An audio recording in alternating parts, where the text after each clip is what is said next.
I never imagined my life would take such a twisted turn, but here I am, caught in a web of desire, deception, and betrayal. It all started one quiet evening when my wife, Emily, left for a work trip. The house felt eerily silent without her, and I convinced myself that it was just another lonely weekend. Little did I know, this weekend would change everything. Emily's best friend, Claire, had always been around, almost like family.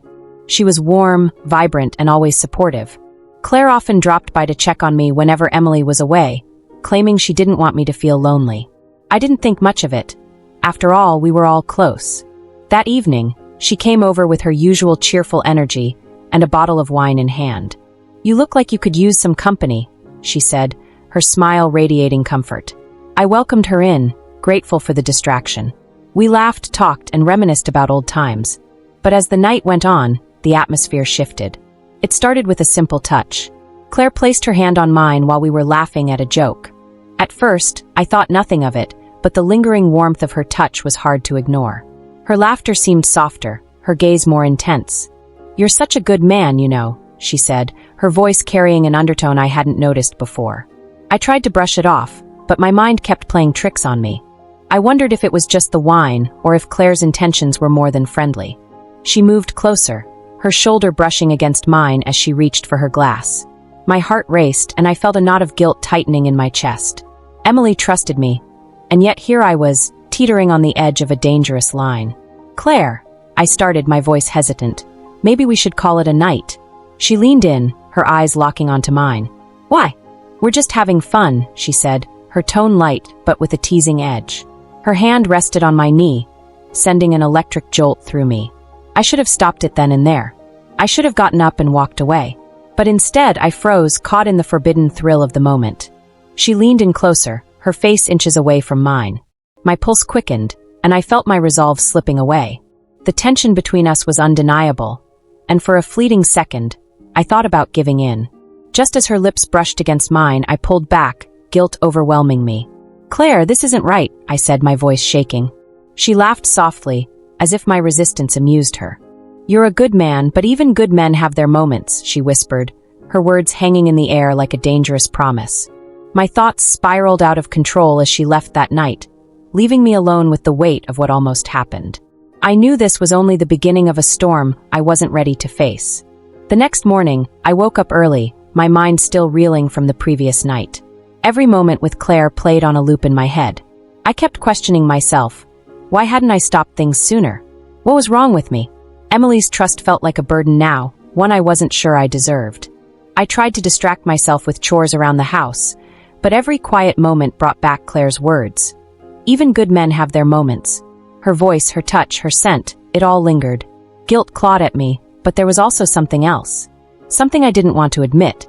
I shook my head, hoping to banish the thought. Around noon, my phone buzzed. It was Claire. "Hey, just wanted to check in. Are you okay?" she asked, her tone casual, as if nothing had happened.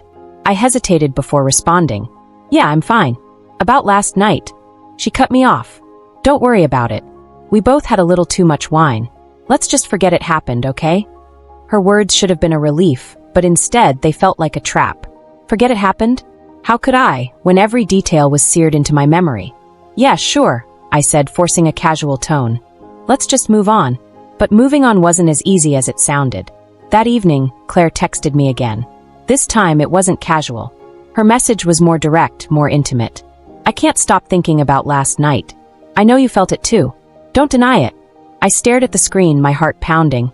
She wasn't wrong. As much as I hated to admit it, there was something undeniable between us. A dangerous, forbidden connection I couldn't shake. I typed out a reply, then deleted it. Typed again and deleted it once more. No response felt right. Finally, I put my phone down, determined to ignore her. But the messages kept coming, each one more tempting than the last. By the time the clock struck midnight, I gave in and responded. "Claire, this isn't a good idea. Please, let's just leave it alone." Her reply came almost instantly. "I'll respect your decision, but I just need to see you one last time. To clear the air. That's all." My better judgment screamed at me to say no, but a part of me, the part that was already too far gone, wanted to say yes. Against my better instincts, I agreed to meet her the next day, hoping it would bring some closure. When Claire arrived, she was dressed differently, more daring, more deliberate. Her confidence was disarming, and the air between us crackled with tension. "I just want to talk," she said, her voice soft but purposeful. "No pressure, no expectations." I nodded, but the unspoken tension between us said otherwise. As she sat beside me on the couch, the space between us felt like a fragile thread, ready to snap at any moment. Her eyes met mine, and I saw a mix of desire and defiance. "This is a mistake," I said, but my voice lacked conviction. "Sometimes mistakes are worth making," she replied, leaning in closer. Before I could process what was happening, she kissed me. It was slow, deliberate, and impossible to resist. My world tilted, and in that moment I stopped thinking. All I knew was the fire consuming me, and the forbidden thrill of what I had just done. The aftermath of that kiss was suffocating. As soon as Claire left, the weight of my actions came crashing down on me. I sat in the quiet of the living room, staring at nothing, replaying the moment over and over again. How had I let it go this far? And worse, what was I supposed to do now? The guilt was unbearable. Emily's face kept flashing in my mind, her smile, her trust, her belief that I was someone she could depend on. I felt like a fraud. I knew I had crossed a line that couldn't be undone.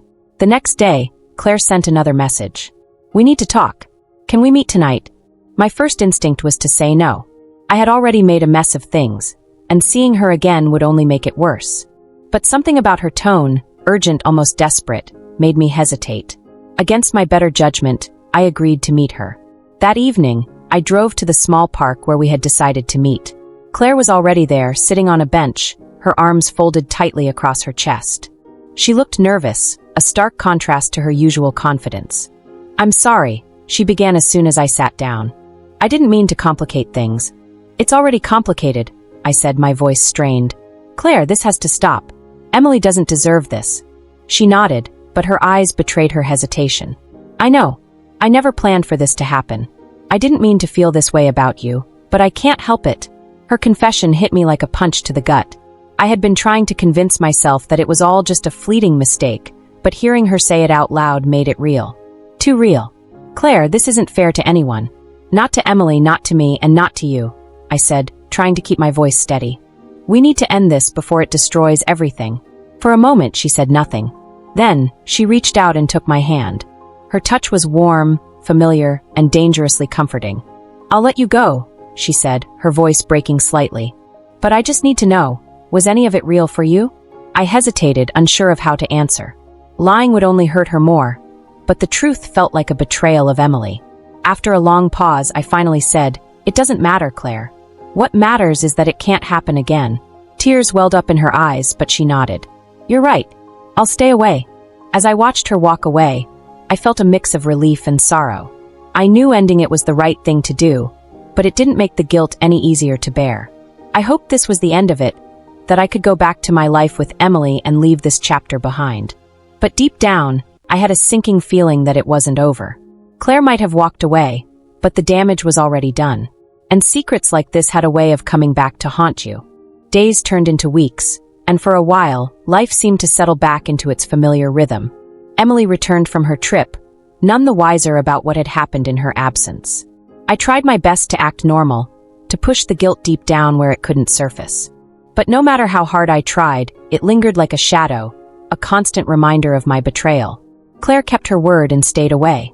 She stopped texting and calling, and I avoided every place where I thought I might run into her. It was for the best, or so I told myself. But the silence felt heavier than I expected, almost suffocating. One evening, Emily suggested having a few friends over for dinner, including Claire. My stomach twisted at the mention of her name. "I haven't seen her in weeks," Emily said with a smile. "She's been such a good friend to us. It would be nice to catch up." I fumbled for an excuse, but nothing came to mind. Sure," I mumbled, avoiding her eyes. When Claire walked through the door that evening, my heart raced. She looked composed, almost as if nothing had happened. Her smile was warm, her demeanor friendly, and she greeted Emily with the same affection she always had. But when her eyes met mine, there was a flicker of something, an unspoken tension that only the two of us could feel. Throughout dinner, I could barely focus. Every laugh, every shared glance between Emily and Claire felt like a knife twisting in my chest. Claire, on the other hand, seemed perfectly at ease. She chatted with Emily, complimented the food, and even shared stories from her recent work projects. If I hadn't known better, I would have believed nothing had ever happened between us. But then it happened, a subtle touch under the table. Claire's foot brushed against mine, and for a moment, I thought it was an accident. But when it happened again, deliberately my body tensed. I looked up to see her watching me, a faint, knowing smile playing on her lips. I excused myself to the kitchen, my heart pounding. Moments later, Claire followed. "What are you doing?" I hissed, keeping my voice low. "I'm just being myself," she said innocently, though her eyes betrayed her mischief. "Relax. No one suspects a thing. This isn't a game, Claire. We agreed to end this," I said, my voice trembling with a mix of anger and fear. She stepped closer, her voice dropping to a whisper. "You can lie to yourself, but you can't lie to me. I know you still think about me." Her words cut deep, because they were true. I hated how much control she had over me, how easily she could unravel my resolve. I stepped back, putting distance between us. "This has to stop," I said firmly. Before she could respond, Emily called out from the dining room, asking for help with dessert. Claire shot me a final look, half playful, half serious, before walking back to the table. I stood there, gripping the counter, trying to steady my breath. The tension that night was unbearable, and as the guests finally left, I couldn't shake the feeling that this wasn't over. Claire had made it clear, she wasn't letting go that easily. And deep down, I wasn't sure if I could resist her. The days following that dinner were a blur of anxiety and guilt. I avoided Claire at all costs, determined not to let her get to me again. But avoidance was easier said than done. Claire was woven into our lives, not just as Emily's best friend, but as someone I couldn't seem to shake, no matter how hard I tried. One afternoon, Emily suggested we host a weekend barbecue and invite a few friends. She was excited about the idea, and despite my reservations, I couldn't think of a valid reason to say no. Of course, Claire was on the guest list.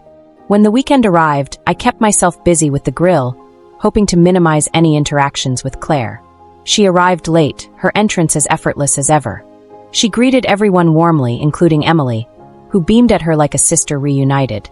But when Claire's eyes landed on me, a flicker of something darker passed through her gaze, desire, defiance, or maybe both.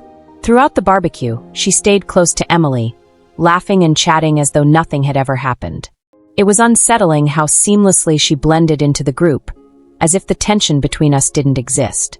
But then, in a fleeting moment when no one else was looking, she brushed past me. Her fingers grazed my arm, sending a shiver down my spine. "Relax," she whispered, so softly it was barely audible. "I'm just being friendly." I clenched my jaw, determined not to give her the reaction she was looking for. But her presence was suffocating, a constant reminder of everything I was trying to bury. Later that evening, as the party wound down and guests began to leave, Claire lingered. She offered to help Emily clean up, which I knew was just an excuse to stay longer. I tried to avoid being alone with her, but fate, or perhaps her persistence, had other plans. While Emily stepped outside to see off the last of our friends, Claire cornered me in the kitchen. "You've been avoiding me," she said, her tone playful but with an edge of accusation. "Because I have to," I said through gritted teeth. "Claire, this has to stop. You're playing with fire." She smirked, leaning closer. "Maybe I like the heat," she said, her voice dripping with confidence. Her boldness was maddening. I wanted to push her away, to tell her she was wrong, but my body betrayed me. The forbidden thrill of her presence was intoxicating, even as I hated myself for it. Before I could respond, she stepped even closer, her breath warm against my skin. "You can deny it all you want, but we both know you're not over this," she whispered. The sound of Emily's voice calling from outside snapped me back to reality. I stepped away from Claire, my heart racing. "You need to leave," I said firmly, my voice low. She raised an eyebrow, a faint smile on her lips. "For now," she said, brushing past me as she grabbed her purse and headed for the door. When Emily came back inside, she looked at me with a puzzled expression. "Are you okay?" "You look like you've seen a ghost," she said, her concern genuine. I forced a smile and shook my head. "Just tired," I lied. But the truth was, I wasn't okay. Claire's persistence was wearing me down, and the walls I had tried so hard to build were starting to crumble. I knew I couldn't keep this up forever. Something had to give. And I feared it would only be a matter of time before everything came crashing down. The weeks that followed were a delicate balancing act, a dance on the edge of a blade. I threw myself into work, avoiding Claire and trying to repair the cracks in my relationship with Emily. But no matter how much effort I put in, I couldn't shake the feeling that my lies were catching up to me. Claire, however, seemed determined to remind me that she wasn't going anywhere. The text started again, subtle at first, then bolder.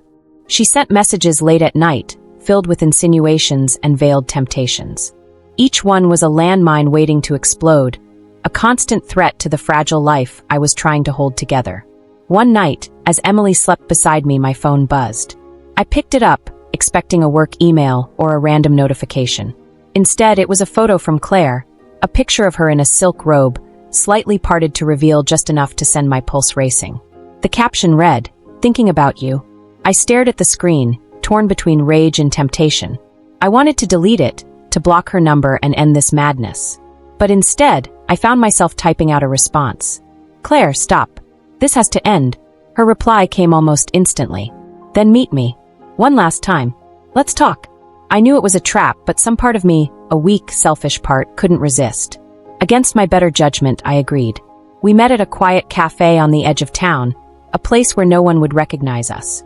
Claire arrived dressed impeccably, her confidence radiating as she slid into the seat across from me.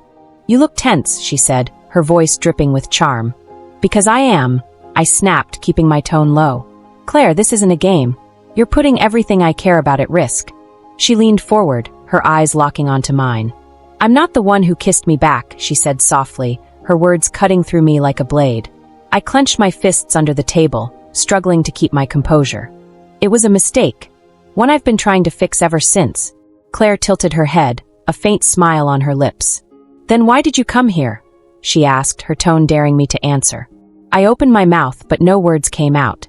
She was right. No matter how much I tried to justify it, my actions kept pulling me deeper into the mess I'd created. Claire reached across the table, her fingers brushing against mine. The gesture was small, but it sent a jolt through me. "You don't have to fight this," she whispered. "We both know there's something real here." I pulled my hand back, standing abruptly. "This is over, Claire. For real this time," I said, my voice firm despite the turmoil inside me. She leaned back, her smile fading. "If that's what you want," she said, her tone calm but filled with unspoken challenge. "But don't forget, secrets have a way of surfacing. Are you sure you're ready for that?" Her words haunted me as I walked out of the cafe, leaving her behind. I had put an end to it, or so I thought. But the weight of her warning lingered. Deep down, I knew she wasn't bluffing, and the secrets I was desperately trying to hide felt closer to being exposed than ever. I thought cutting Claire off would bring relief, but it only seemed to tighten the noose around my neck. Her warning replayed in my mind, secrets have a way of surfacing. Every time Emily smiled at me or reached for my hand, the guilt gnawed at me.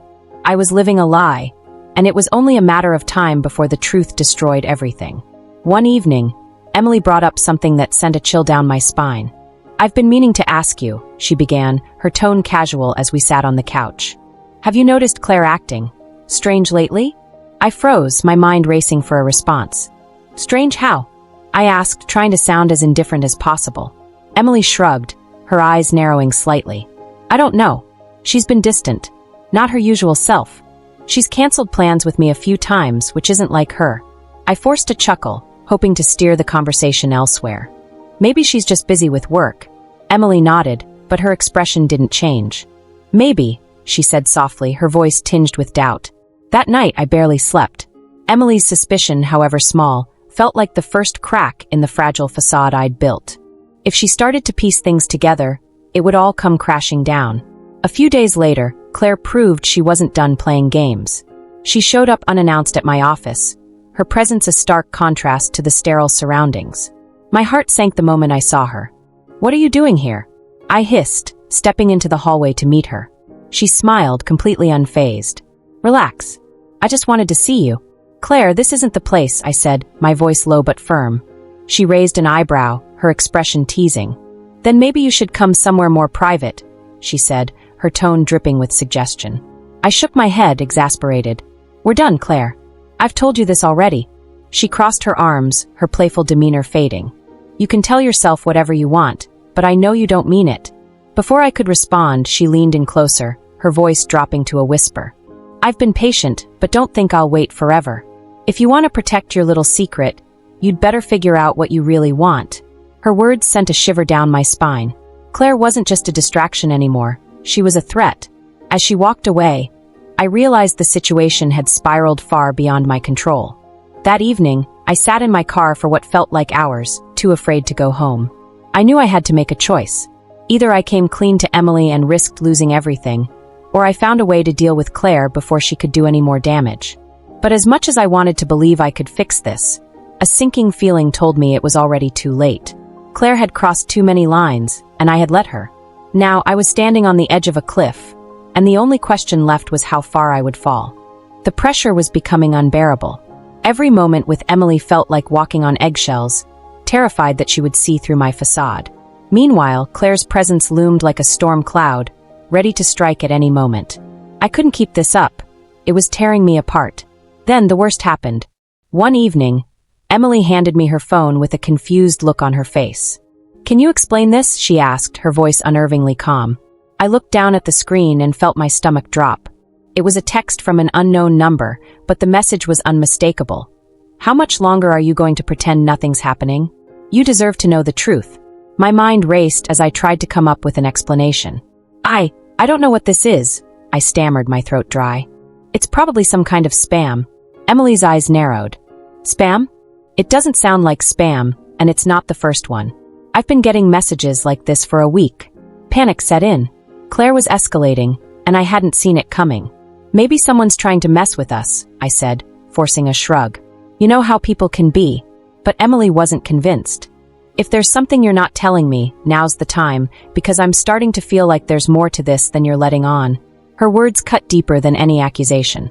I opened my mouth to respond, but before I could say anything, her phone buzzed again. Another message. "Ask him about Claire. She knows the truth."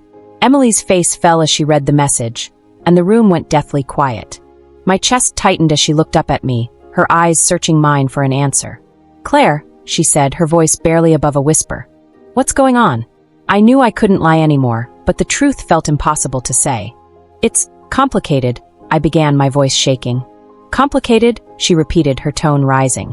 "So there is something. How could you?" She stopped herself, her voice breaking. I reached out to her, but she stepped back, her expression a mix of anger and hurt. "Start talking," she demanded. "What happened with Claire?" I took a deep breath, feeling like the ground was crumbling beneath me. "It was a mistake," I admitted, my voice barely audible. "It shouldn't have happened, and I've been trying to fix it ever since." Emily's face went pale, and she shook her head in disbelief.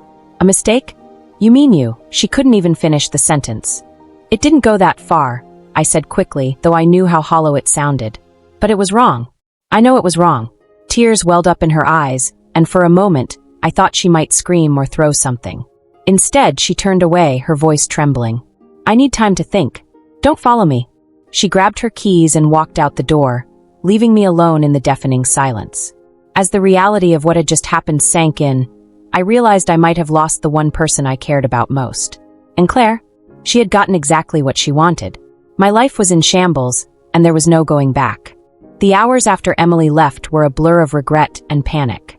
I paced the house, replaying everything in my head, wondering how I had let things spiral so far out of control. Every noise made my heart race, hoping she'd come back, but the silence was unrelenting. Claire, of course, wasn't done. Late that night, my phone buzzed with a message from her. "I assume she knows now. You don't have to fight this anymore. Come over. Let's talk." Her audacity made my blood boil. She had torn my life apart, and now she was acting like she was the solution. I wanted to scream, to throw my phone against the wall, but instead, I typed a response. "You've done enough damage. Stay out of my life." Her reply came quickly. "You're blaming me? You kissed me back, remember? Don't forget, I know things. If you want this to stay between us, you'll come here and talk." It was blackmail, plain and simple. She was threatening to blow up what little remained of my life if I didn't give her what she wanted. I knew going to her was a terrible idea, but I felt cornered, like I had no other choice. I drove to Claire's place, my hands gripping the steering wheel so tightly my knuckles turned white.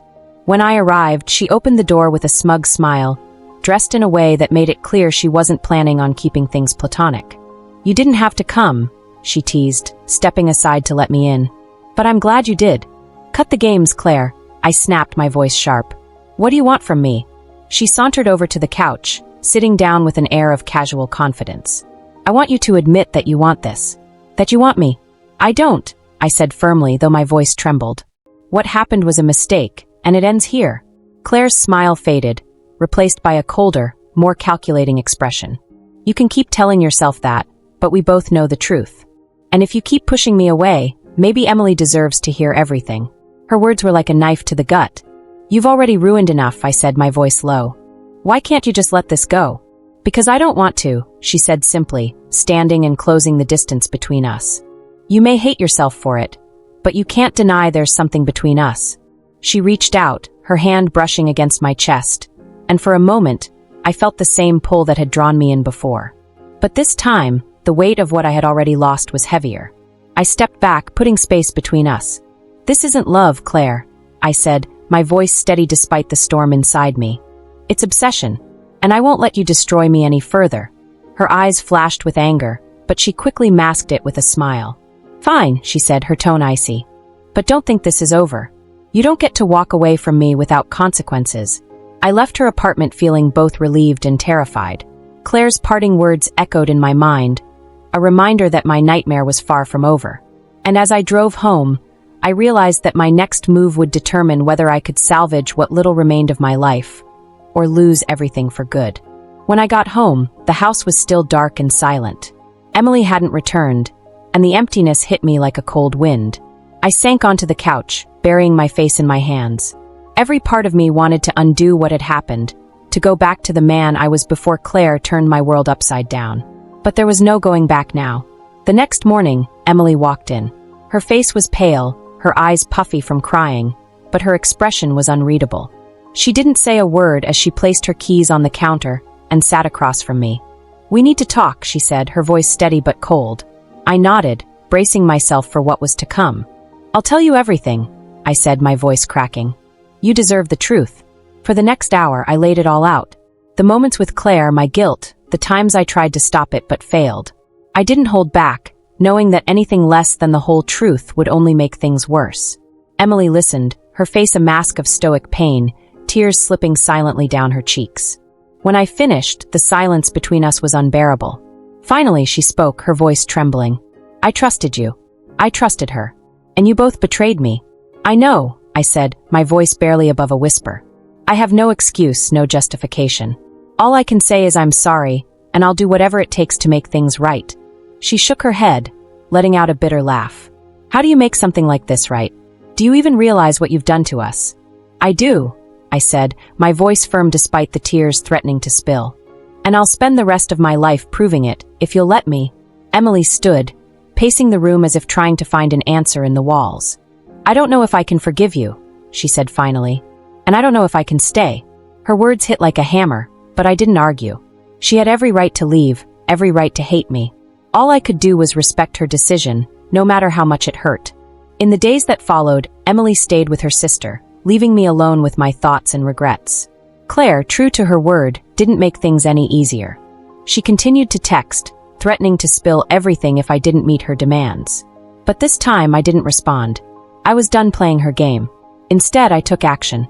I saved every text, every photo, and every message she'd sent, building a case to protect myself if she ever decided to escalate. I changed my number, blocked her on every platform, and even considered a restraining order.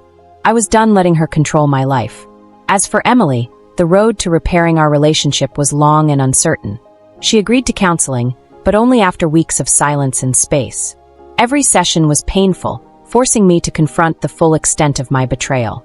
But if there was even a sliver of hope that we could rebuild, I was willing to endure it.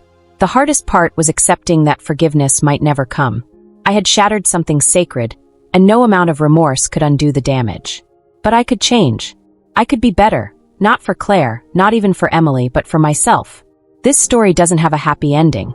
At least, not yet. Life doesn't tie up neatly in bows, and trust isn't something you earn back overnight. But I've learned one thing through all of this. The line between temptation and destruction is razor thin, and crossing it comes at a price I'll carry for the rest of my life.